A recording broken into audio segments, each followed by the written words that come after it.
Check out the links in the description for important info on CHILI GraFx connectors. In this video, we'll use our CSV hosting test site as an example. Here's how to add the CSV connector. On your Environments Templates page, click Settings in the bottom left-hand corner. Go to Connectors and click Add Connector on the right-hand side. Then select CSV. You'll land on the Configuration tab. Some elements have been pre-filled and pre-selected for your convenience.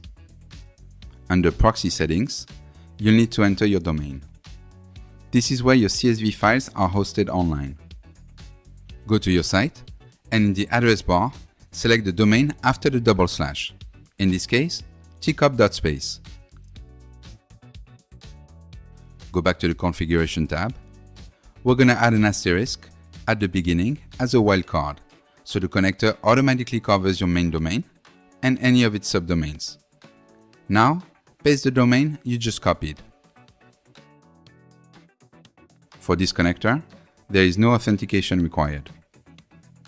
Click Save. The CSV connector has been added successfully. Now, toggle it and confirm its availability. If you've got a template designer sheet, you'll be able to test it.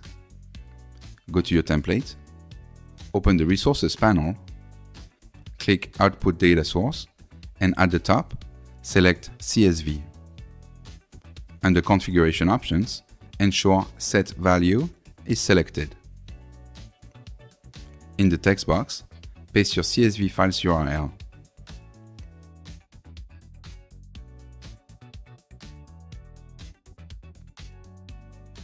Lastly, go to Run mode. Click the data source icon to open it and select different rows.